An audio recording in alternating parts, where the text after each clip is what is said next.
Hello, everyone. Welcome to Lesson 3 in our Goals and Principles of the Preamble unit. In this lesson, we will be working on looking at establishing justice, ensuring domestic tranquility, and providing for the common defense. Your objectives for this lesson are to be able to detail the ways our government works to protect us from both foreign and domestic threats, as well as natural threats. I'm also looking for you to be able to explain the varied ways that the government works to secure justice for all. Speaking of which, let's start talking about justice. Establish justice. Think of that word, justice, fairness, equality in the law. That the same laws that apply to me are the same laws that apply to you. That the same laws that apply to someone who has $1 billion applies to the same laws that apply to somebody who has 5 cents. Fairness and equality in the law. The laws are meant to be applied equally, regardless of who we are. Hence why we often see justice symbolized by balance, fairness, equality. Our justice system, our courts, our police, our system of incarceration, all these things. We are meant to have a system of resolving disputes, resolving questions of whether or not somebody broke the law, resolving civil disputes between our citizens. Our system is meant to be fair and blind to any differences that might be coming as far as race, religion, ethnicity, political party, gender, beliefs, your socioeconomic class. None of these are supposed to come into account in our justice system. Justice is meant to judge each case based on the facts. We'll get more into the specifics of our justice system when we do our whole unit on the amendments. But the idea is that we, the people, are creating a government to establish fairness and equality in the law, a uniform system of justice throughout the land. And to make sure also that when there is an injustice, when there is a crime broken, when somebody has done wrong upon the other, to make sure that we don't have vigilantism, to make sure that we don't have chaos. It is a government's job to try to balance the injustice that was committed with justice. Just take a quick look at the picture that's behind the writing there of the muse of justice. Justice is often shown with 3 different items. 1, being a blindfold. Justice is blind to all differences. 2 is a balance. Fairness and equality. Lastly is the sword, that if there is a need for the government to dispense justice, it'll be done swiftly and fairly. So, we've established justice. Let's now move on to our first question. How might life in the U.S. be different without a court system to settle accusations of people breaking the law? Or, if you want to throw in civil disputes between 2 citizens about the law. How would we resolve these disputes? How would we, the people, establish justice if we didn't have the government, if we didn't have a court system? What might happen?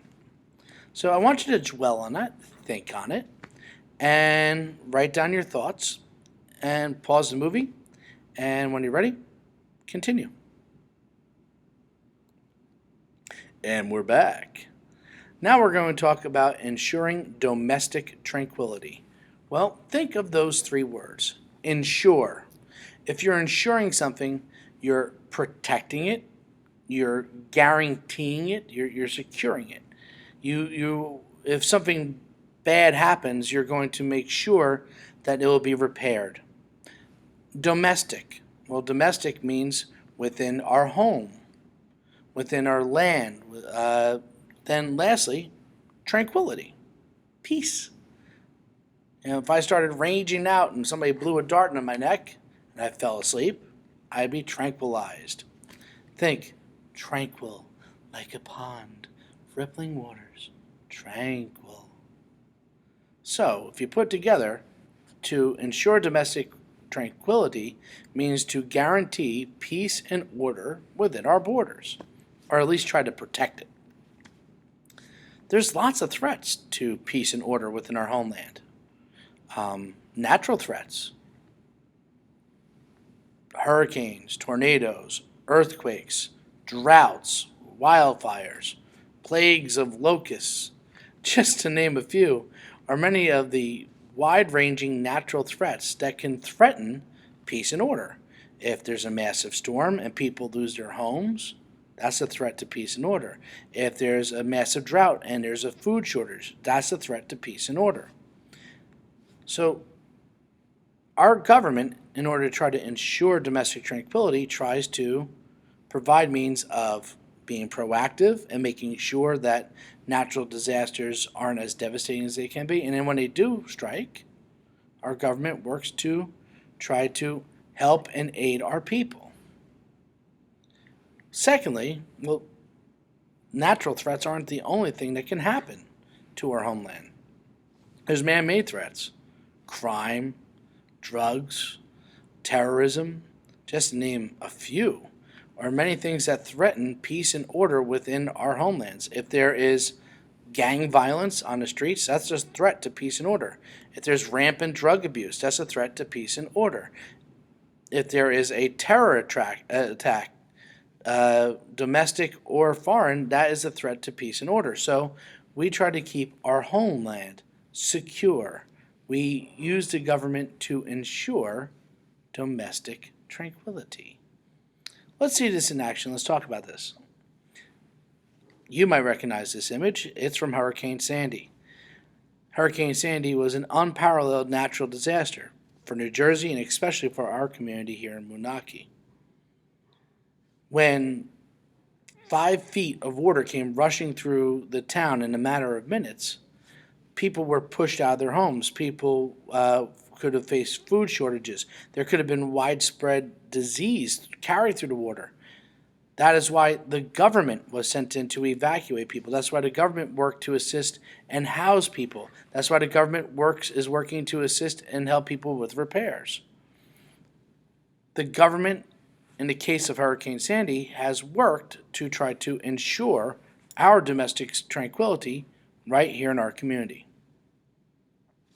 So, next question for you.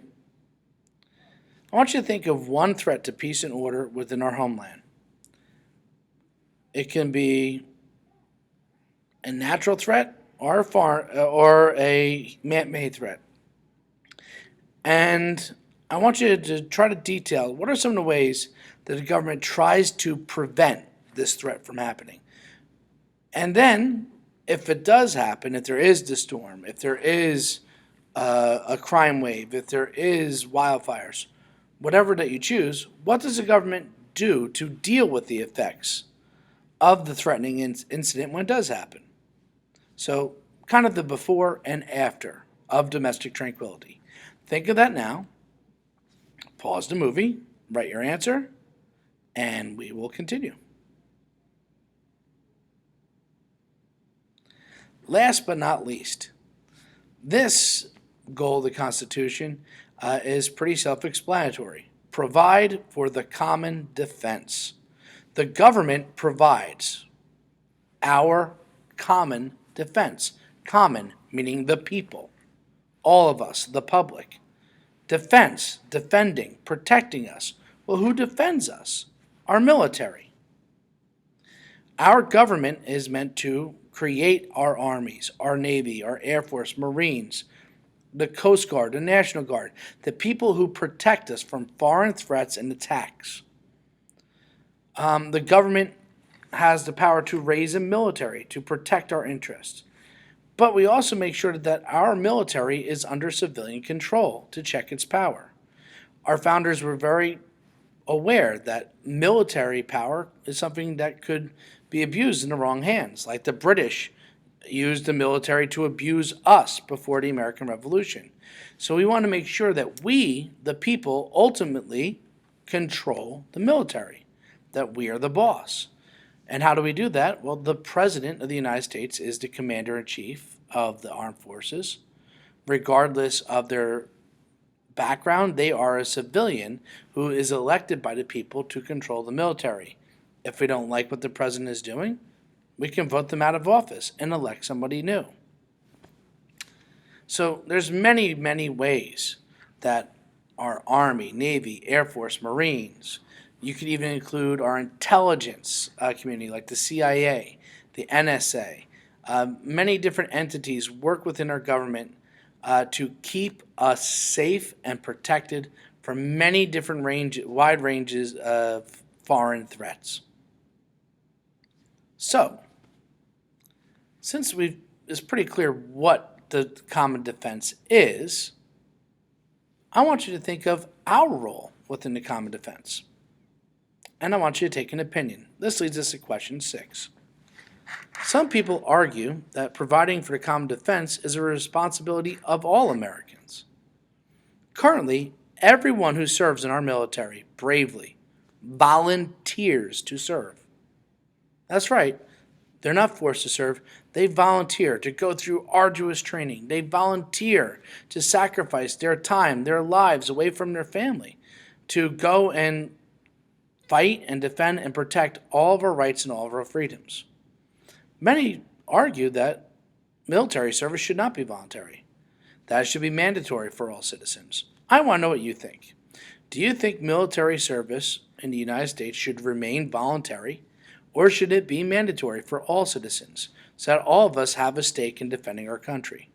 Or should it be something that people free willingly make a choice to do? Explain your answer, and that will conclude the Goals of the Constitution, Lesson 3. Thanks for watching, and have a great day.